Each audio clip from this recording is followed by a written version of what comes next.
banker, and banking company. That is section 7.1. That is a prohibition on companies to use the name of the bank, banker, banking, or banking company. Sir, only banking company has the power to use this word at the later side of their name, but no other company shall carry on the business of banking in India unless it uses as part of its name at least one of such word. It means, sir अगर आपकी company banking company है तो उसको अपने नाम के पीछे इन चार वर्ड में से किसी एक वर्ड को यूज करना ही पड़ेगा. और अगर आप इंडिया में बैंकिंग का काम में एंगेज हैं, आपके पास बैंकिंग का लाइसेंस है, तो आपके नाम के पीछे अगर इनमें से अगर कोई भी वर्ड नहीं लगा तो अल्टीमेटली आप बिजनेस कैरी करने के लिए एंटाइटल नहीं है. इट मीन्स कंपल्शन दोनों साइड में है सर.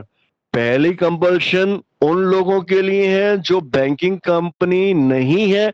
अगर वो अपने नाम के पीछे इन चार में से किसी एक वर्ड को यूज करते हैं, they are prohibited to use the name of any one from out of this four word. तो सर वो इन चारों में से किसी नाम को भी यूज नहीं कर सकते. एंड सेकेंड मेन इंपॉर्टेंट कि अगर आप बैंकिंग कंपनी का आप बैंकिंग इंडस्ट्रीज में हैं, आपके पास बैंकिंग लाइसेंस है, in that situation you have to use any one word at the last of the name of your banking establishment. आप जितने भी बैंक देख लीजिए, सबके नाम के पीछे बैंक लिखा, State Bank of India, Punjab National Bank, Punjab and Sindh Bank, Chartered Bank. तो अल्टीमेटली ये जितनी भी बैंकिंग ऑर्गेनाइजेशंस है उनको अपने नाम के पीछे इन चारों में से किसी एक वर्ड का लिखना जरूरी है. सेक्शन 7 सब section 2, I just told you, prohibition on others. इनको छोड़ के means no firm, no individual, no group of individual shall for the purpose of carrying of any business use as part of its or its name any of the word that is the bank, banking or banking company. अब मान लीजिए अगर मैं steel का बहुत बड़ा काम करता हूँ, अब स्टील का काम करने के लिए अगर मान लीजिए मैंने अपने नाम के आगे लिख दिया कि Sanjeev Datta steel bank institution, या मान लीजिए steel Sanjeev Datta ST steel bank, तो ऐसे केसेस में मैं कहूँ जी मेरे पास तो लोहे का भंडार है तो इसलिए मैंने उसके नाम के पीछे बैंक लिख दिया, तो आई एम रिस्ट्रिक्टेड. मैं इस नाम को इन चारों में से किसी नाम को भी यूज नहीं कर सकता, क्योंकि ये चार नाम केवल वही ऑर्गेनाइजेशन यूज कर सकती हैं जिनको इंडिया में बैंक रन करने का लाइसेंस दिया गया है. इनके अलावा कोई और इनको यूज नहीं कर सकता. बट देयर एक्सेप्शन, आपको एग्जाम में जो क्वेश्चन आएगा वो सिंपल क्वेश्चन प्लस एक्सेप्शन होगा. एक्सेप्शन मीन्स कि सर कुछ ऑर्गेनाइजेशंस हैं जो अपने नाम के पीछे इन चारों में से किसी एक वर्ड को यूज कर सकते हैं. First is the a subsidiary of banking company for one or more of the purpose mentioned in subsection 1 of section 19 whose name indicate that it is a subsidiary of that banking company. अब sir अगर मान लीजिए किसी भी banking company की कोई subsidiary company है और ये सब्सिडरी कंपनी किसी स्पेसिफिक ऑब्जेक्ट को पूरा करने के लिए and that object is mention under the banking regulation act. अब मान लीजिए मैं एक banking company state Bank of India, उन लोगों ने अपनी एक सब्सिडरी कंपनी बनाई जिसका स्पेसिफिक टास्क है कि वो इंश्योरेंस पॉलिसीज में डील करेंगे. और इंश्योरेंस पॉलिसी में डील करने की परमिशन मान लीजिए बैंकिंग कंपनी को दी गई है, बैंकिंग रेगुलेशन एक्ट में उनको पावर दी गई है कि वो इसके साथ साथ इंश्योरेंस कंपनी का फ्रेंचाइजेस ले सकते हैं या मान लीजिए वो उसकी एजेंसी ले सकते हैं. इन that situation state bank directly तो काम करेगा नहीं, तो उन लोगों ने स्टेट बैंक इंश्योरेंस कंपनी के नाम से कोई सब्सिडी स्टार्ट कर दी. तो ऐसे केसेस के अंदर अगर किसी बैंक की कोई भी सब्सिडी जो स्पेसिफिक टास्क को पूरा करने के लिए बनाई गई, जिसका पर्पस उस स्पेसिफिक टास्क को पूरा करना है, इन दैट सिचुएशन उस कंपनी उस सब्सिडरी के पास पावर है, subsidiary can use any one word out of the four word. Second is any associate of banking company for the production of their mutual interest and register under section 25. It should be the section 8 of the company Act. अब इसको थोड़ा change कर लीजिएगा, section 8 of companies act 2013। Sir जितने भी हमारी banking companies हैं, अब इन बैंकिंग कंपनीज में होता क्या है कि इनकी एम्प्लॉयज वेलफेयर, यू कैन, इनकी क्या कहते हैं, लेबर ऑर्गेनाइजेशंस होती हैं। तो अब अगर मान लीजिए किसी भी बैंकिंग कंपनी के एम्प्लॉय अपने एम्प्लॉय, किसी भी बैंकिंग कंपनी के एम्प्लॉय मिलकर अपने सारे एम्प्लॉय के इंटरेस्ट को प्रोटेक्ट करने के लिए अगर वो किसी भी ऑर्गेनाइजेशन को रजिस्टर करवाना चाहते हैं, then they can register, they can use any one name out of this four. अब जैसे मान लीजिएगा एम्प्लॉय एसोसिएशन है, अब वो कहते हैं state Bank of India welfare employees welfare association, तो ये स्टेट बैंक ऑफ इंडिया के जो भी एम्प्लॉयज हैं उन एम्प्लॉयज से मिलके अपने फर्दर कोलीग्स की वेलफेयर के लिए कॉमन एस्टेब्लिश कॉमन कॉज के लिए अगर इन्होंने कोई चैरिटेबल इंस्टीट्यूशन स्टार्ट किया which is registered under section 8 of the companies act, then they can use any one word. तो सर पहला तो आप लोगों को मैंने बताया कि अगर कोई भी सब्सिडरी है जो किसी स्पेसिफिक टास्क को परफॉर्म करने के लिए बनाई गई, तो वो लोग भी अपने नाम के पीछे इनमें से कोई एक वर्ड यूज कर सकते हैं। या अगर मान लीजिए बैंकिंग कंपनी के जो भी एम्प्लॉयज हैं, अगर वो अपने इंटरेस्ट को प्रोटेक्ट करने के लिए, म्यूचुअल इंटरेस्ट के लिए, अगर सेक्शन 8 में किसी भी कंपनी को फॉर्म करते हैं या किसी भी ऑर्गेनाइजेशन को रजिस्टर करवाते हैं अंडर द एनपीओ, देन उनको राइट है कि वो अपने नाम में, नाम के पीछे इन चार में से किसी एक वर्ड को यूज कर सकते हैं। कोई डाउट है तो बताइए sir, any doubt? No sir, no sir. Sir important mark कर लीजिएगा, this is important, section 7। Next is that is section 10A, board of director to include person with professional or other experience। देखिए sir banking company में first and the main important problem कि banking company के board of directors में आप जब भी कुछ लोगों को सेलेक्ट करेंगे तो उनमें स्पेसिफिक क्वालिफिकेशन का होना अनिवार्य है। अब सर बैंकिंग कंपनी कोई लॉला कंपनी तो है नहीं है, अब आपने कोई पब्लिक लिमिटेड स्टार्ट किया तो उसमें आपके पास क्वालिफिकेशन है या नहीं है, आप उसमें मालिक हैं, it doesn't make any difference, क्योंकि अल्टीमेटली वो आपका खुद का पर्सनल स्टेट ऑफ अफेयर है।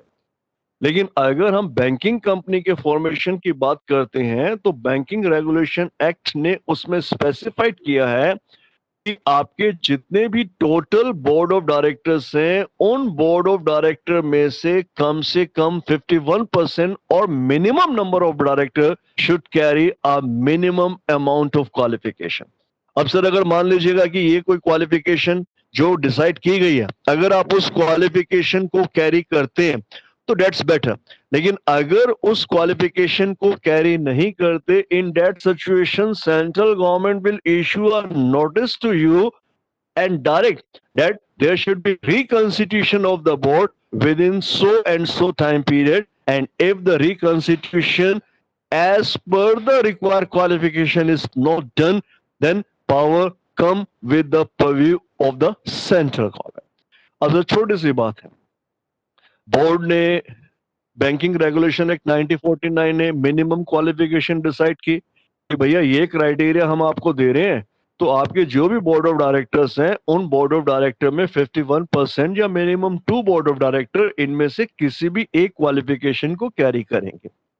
अगर आप मान लीजिए किसी भी पर्टिकुलर समय में आपने इस क्वालिफिकेशन या आपके बैंक के बोर्ड ऑफ डायरेक्टर ने इनमें से किसी भी क्वालिफिकेशन को कैरी नहीं किया, देन उस समय आपको रिजर्व बैंक ऑफ इंडिया एक नोटिस इश्यू करता है कि आपको डायरेक्शन दी जाती है कि with in 1 month, with in 15 days, with in 10 days आप अपने बोर्ड को रिकंस्टिट्यूट करें और उसमें मिनिमम क्वालिफिकेशन क्राइटेरिया को पूरा करने के लिए कुछ ऐसे लोगों को सम्मिलित करें जो उस क्वालिफिकेशन को कैरी करते हैं।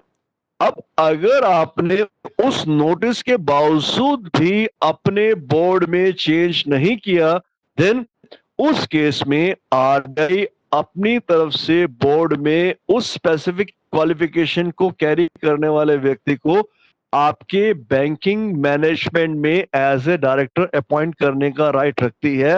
लेकिन ये तभी होगा जब आपको नोटिस के बावजूद भी आप अपने ड्यू पीरियड में अपने बोर्ड ऑफ डायरेक्टर्स में चेंज नहीं करेंगे। तो first is the constitution of board of director. I just told you that every banking company should consist at least 51% of the director carry a specific qualification. 51% जो total आपके member हैं board के, उनके पास specific qualification का होना जरूरी है। जो फर्स्ट कंडीशन में दे रखी है दैट इज 51% और मोर, 51% और मोर, ये क्वालिफिकेशन क्राइटेरिया थोड़े से ज्यादा है। दीज आर, एक बार इसको रीड कर लीजिएगा।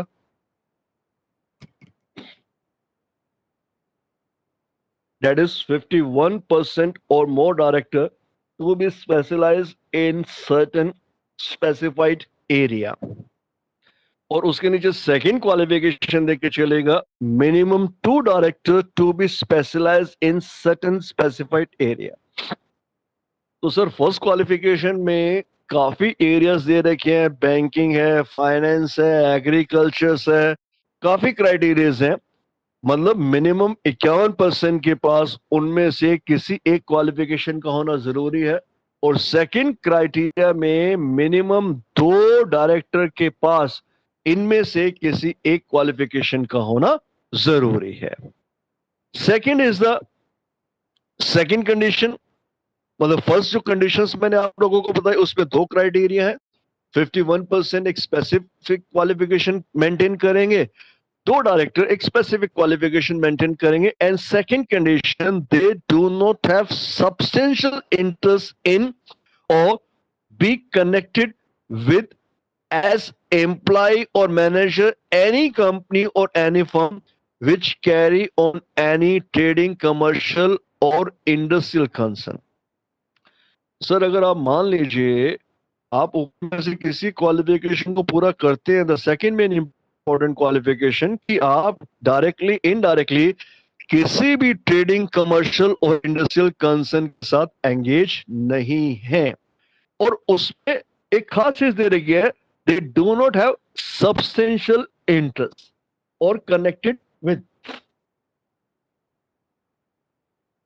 अब सर अगर आपका किसी भी ट्रेडिंग कंपनी, किसी भी मैन्युफैक्चरिंग कंपनी या किसी भी कमर्शियल इंडस्ट्रीज में कोई भी इंटरेस्ट है, सब्सटेंशियल इंटरेस्ट है, then you are disqualified to be selected on the board of a banking company. तो sir board of banking company के अंदर 2 मेन इंपॉर्टेंट चीजें आ गई कि पहले बात तो है कि अगर आपको किसी भी बैंकिंग कंपनी के बोर्ड में इंक्लूड करना है तो आपके टोटल बोर्ड ऑफ डायरेक्टर, मान लीजिए आपके टोटल बोर्ड ऑफ डायरेक्टर आपके 10 हैं, तो 10 में से कम 6 लोगों के पास मिनिमम एक क्वालिफिकेशन का होना जरूरी है। और ये जो क्वालिफिकेशंस हैं ये काफी सारी क्वालिफिकेशंस दे रखी हैं। अगर आप उनमें ग्रेजुएट हैं, ultimately you are fulfill the first qualification. उसके बाद कहता है कि एटलीस्ट 2 डायरेक्टर, 2 डायरेक्टर का मतलब है कि आपकी कंपनी में what ever the number of director, minimum 2 director के पास इन क्राइटेरिया में से क्वालिफिकेशन का होना जरूरी है। ये 4-5 क्वालिफिकेशंस हैं और कम से कम 2 बोर्ड ऑफ डायरेक्टर इनमें से कोई ना कोई एक क्वालिफिकेशन को फुलफिल करेंगे। And the second main important कि जितने भी बोर्ड ऑफ डायरेक्टर्स एलिजिबल हैं उनका कोई भी पर्सनल इंटरेस्ट नहीं होगा, सब्सटेंशियल इंटरेस्ट नहीं होगा। और सब्सटेंशियल इंटरेस्ट इन लोगों ने दे रखा है। अगर मैं कंपनी की बात करता हूं, इन दैट सिचुएशन आपकी combined holding that should not exceed 5 lakh और 10% of the paid up capital, which ever is the less. मतलब अगर कंपनी की पेड अप कैपिटल है तो सर आपकी पेड अप कैपिटल कलेक्टिवली आपकी फैमिली, आपकी डिपेंडेंट की 5 लाख या उससे ज्यादा की नहीं होनी चाहिए। और अगर कंपनी की कैपिटल नहीं है देन उस केस में टोटल कैपिटल का, टोटल ओनरशिप का 10% से ज्यादा नहीं होना चाहिए. The same exist in the case of the firm, that is the 10%. तो ये अगर आप इतना अमाउंट की ओनरशिप कैरी करते हैं, then you have substantial interest. In that situation you are disqualified. तो that is the main important कि सर आप पहली बात कोई प्रोफेशनल क्वालिफिकेशन कैरी करते हैं, उसके बाद आपका कोई सब्सटेंशियल इंटरेस्ट नहीं है. And the third main important, reconstitution of board. Sir मैंने अभी आपको बताया, इंपॉर्टेंट मार्क कर लीजिएगा, that is the reconstitution of board. अगर आपने ये क्वालिफिकेशन कैरी नहीं की, अगर आप बोर्ड ऑफ डायरेक्टर के नाम आरबीआई को सेंड करते हैं, and if RBI realise, Reserve Bank of India realise that board of director shall not, you can say board of director में जितने डायरेक्टर्स हैं, these are not fulfill the any qualification criteria, then RBI has power to issue a specific notice in this regard to the concerned banking board. तो sir आपने qualification को पूरा नहीं किया तो आरबीआई डायरेक्टली नए आदमी अपॉइंट नहीं करेगा. आरबीआई आपको नोटिस इश्यू करेगा, आपको इंटीमेट करेगा, आपको कुछ समय पीरियड देगा, और उस समय अवधि में आपको उन बैंकिंग बोर्ड को रिकंस्टिट्यूट करना पड़ेगा और कहे गए क्वालिफिकेशन के व्यक्ति को बोर्ड में इंक्लूड करना पड़ेगा. एंड दैट मीन्स कि अगर उस गिवन पीरियड में आपने कोई भी चेंजेस नहीं किया या डिजायर चेंजेस नहीं किया, then power goes with the Reserve Bank of India. उस केस में रिजर्व बैंक ऑफ इंडिया उसी क्वालिफिकेशन से कनेक्टेड किसी भी व्यक्ति को बोर्ड में इंक्लूड करेगा. This is the power of RBI. कोई डाउट है तो बताइए sir. Any problem? No sir. Clear है बेटा सब कुछ? चल sir. Next is the deem appointment. So what is the meaning of the deem appointment? So basically deem appointment refer to whatever the name suggested by the RBI, that person name should be treated as a deem appointed person of the bank. For example, मैंने अभी आप लोगों को बताया कि भाई आपने RBI को लिस्ट भेजा कि सर हमने इन इन व्यक्तियों को अपने बोर्ड में इंक्लूड किया. These are the qualification. अब आरबीआई को लगता है कि भाई इसमें से कुछ व्यक्ति क्वालिफिकेशन को पूरा नहीं करते, आरबीआई आपको लिखेंगे कि भैया दो व्यक्ति जो हैं ये स्पेसिफिक क्राइटेरिया को फुलफिल नहीं कर रहे. तो ultimately we provide you a period of 30 days from the receiving of this notice. You are requested to constitute the board of director accordingly, or include any two person who carry this specific qualification. Then it is the responsibility of the board of banking company to include specific two person who carry the desired qualification.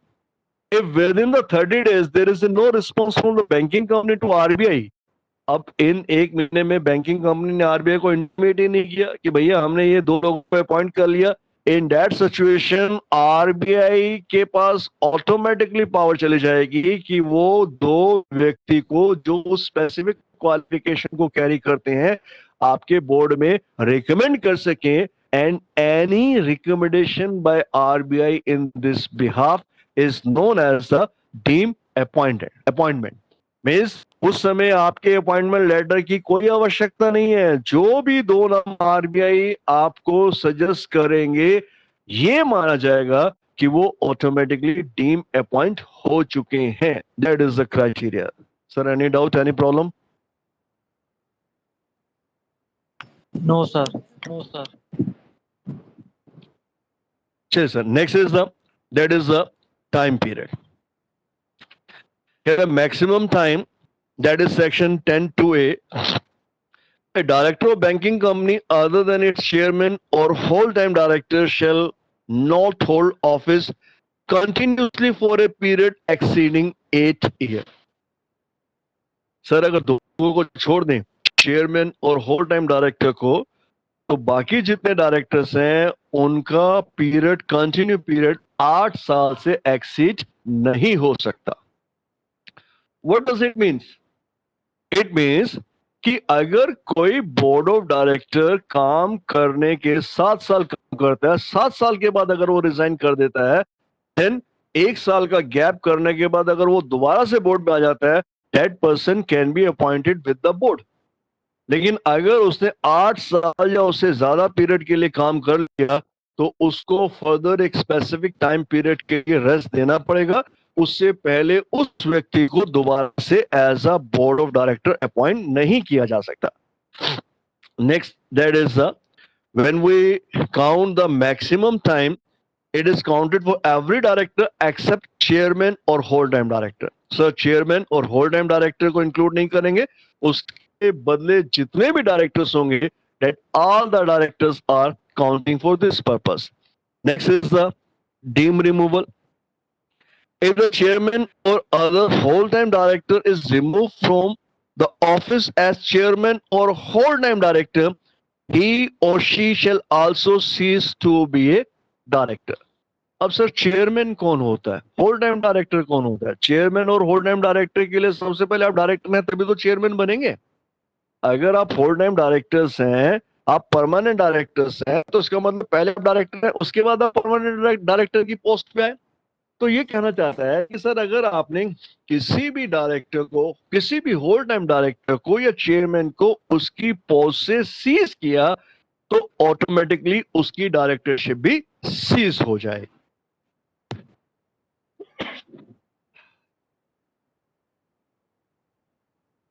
Next is the reappointment.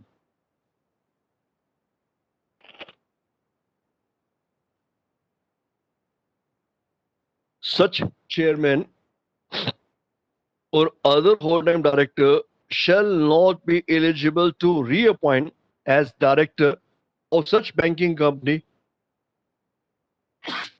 for a period of 4 years from the date of his cease to be chairman or whole-time director. Sir अगर आपने किसी भी chairman को या whole time director को उसकी post से cease किया तो ultimately that person can only be reappoint after a interval of 4 years from the date of his ceasing from the office of chairman. कहने का मतलब है सर अगर किसी भी व्यक्ति जो किसी बैंकिंग कंपनी के बोर्ड पे होल टाइम डायरेक्टर है या चेयरमैन है, if that person is ceased from his post, the directorship is also going to be ceased. And accordingly, that person can only be reappointed after a gap of period of 4 years. अगर ऐसे व्यक्ति को आप दोबारा से भी reappoint करेंगे, sir दोबारा किसी भी पोस्ट पे रीअपॉइंट कीजिए, that person can only be reappointed after a period of 4 years from the date of cease. Next is the banking company to manage by whole chairman. Sir, banking company, that person can be maintained, that can be run with the help of the chairman. अब chairman कौन है sir? The every banking company shall have one of its director as the chairman of the board of director, who shall be entrusted with the management of whole of the affair of the banking company, and that person shall hold such office not exceeding 5 years as the board may fix. He shall be eligible for reappointment. अब sir ये जो आपने whole time director appoint किया है, ये इसका कोई tenure नहीं दे रखा, लेकिन इन्होंने क्या रखा है कि आप इसको कंटिन्यूसली 5 साल के लिए अपॉइंट कर सकते हैं। 5 साल के लिए ज्यादा पीरियड के लिए पॉसिबल नहीं है, लेकिन 5 साल के बाद this guy can be reappointed. अब डायरेक्टर्स की बात करते हैं। डायरेक्टर सर अगर उसका मैक्सिमम पीरियड ही 8 साल का है तो 8 साल अगर हो गया तो 8 साल के बाद उसका रीअपॉइंटमेंट नहीं हो सकता। इसलिए मैंने आपको बताया कि टेक्निकलिटीज कहती है कि आप उसको 4 साल, 5 साल, 6 साल, 7 साल काम दीजिए। 7 साल के बाद आप उसको रोटेशन पे रिटायर कर दीजिए। 1 साल का गैप होगा, इट मींस 1 साल के गैप के बाद आगे वो 8 साल के लिए फर्दर एलिजिबल हो जाएगा। लेकिन चेयरमैन और होल टाइम डायरेक्टर के लिए कंटिन्यू पीरियड 5 ईयर है। इसका मतलब है बाकी के लिए तो 1 साल का आपको एक्सटेंशन मिलेगा, लेकिन इनके लिए होल टाइम डायरेक्टर या चेयरमैन इसको कंटिन्यूसली 5 ईयर के लिए अपॉइंट किया जा सकता है। But after the completion of 5 year the permission for further year can be extended. मतलब 5 साल से ज्यादा का पीरियड अलाउ नहीं किया जा सकता। हाँ, अगर 5 साल कंप्लीट हो गए then ultimately it can be extended for next 5 year. अब मैं आपको कहता हूँ सर, अगर मान लीजिएगा आपने उसको अपॉइंट किया 5 साल के लिए, 6 साल के लिए, पहली बात तो 6 साल के लिए होगा नहीं, 5 साल के लिए होगा ऑटोमेटिकली। तो 5 साल के बाद उसको दोबारा से अपॉइंट करने के लिए आपको बोर्ड की मीटिंग बुलानी पड़ेगी, वही प्रोसेस पूरा का पूरा परफॉर्म करेगा। No, he can be reappointed for a further period of 5 year, मतलब वो फिर 5 साल के लिए अपॉइंट किया जा सकता है, पीरियड में कोई दिक्कत नहीं है। लेकिन जो वन टाइम टेन्योर है it can not be exceed 5 year. Disqualification, sir, what are the disqualification of the director or the whole time chairman? That is, that person is the director of any company other than subsidiary company of a banking company or company registered under section 8. कहते जी, he is a director of any other company. अब वो व्यक्ति किसी और company के अंदर भी director है। सर, हो कैन इट पॉसिबल? जब आप होल टाइम डायरेक्टर यहाँ पे हैं तो आप किसी दूसरी कंपनी के अंदर डायरेक्टर कैसे बन सकते हैं? तो यहाँ पे उसने बैंकिंग कंपनी का नहीं बोला, उसने बोला कि आप किसी दूसरी कंपनी में डायरेक्टर हैं एक्सेप्ट हाँ, अगर आप इसी बैंकिंग कंपनी की कोई सब्सिडरी कंपनी है वहां पे आप डायरेक्टर हैं, then this is not a disqualification. State Bank of India का chairman State Bank housing finance का भी चेयरमैन हो सकता है, वहां के बोर्ड में भी इंक्लूड हो सकता है। तो ये किसी डिस्क्वालिफिकेशन को अटैक नहीं कर रहा क्योंकि वो स्टेट बैंक की ही सब्सिडरी है। कहने का मतलब है कि अगर आप किसी दूसरी कंपनी में चेयरमैन हैं लेकिन अगर वो कंपनी उसी बैंकिंग कंपनी की सब्सिडरी है then it is not a disqualification. लेकिन अगर आप किसी दूसरी और कंपनी के अंदर चेयरमैन है then it is a disqualification. Then section 8 company, sir अगर दूसरी कंपनी section 8 कंपनी है that it is also not attacked as a disqualification, उस केस में भी ये disqualification नहीं माने जाएगी। Is a partner of any firm, sir आप किसी भी फर्म के अंदर पार्टनर,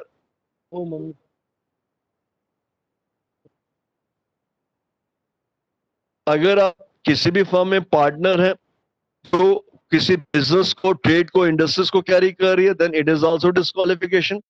आपका किसी कंपनी में सब्सटेंशियल इंटरेस्ट है, आप उस कंपनी में डायरेक्टर हैं, मैनेजर हैं, मैनेजिंग पार्टनर हैं, प्रोप्राइटर हैं, या engage in any other business activity or vocation, in that situation it is also attract the disqualification, then you are not eligible to continue as a whole time chairman of the banking company. Next is the reappointment. If the RBI is of the opinion that any person appointed as its chairman is not fit or proper person to hold such office, it may require the banking company to elect or appoint proper person to hold such office. Reappointment must be done within 2 months of the recommendation, and such person shall not hold office of the rest of the period of the office of his predecessor.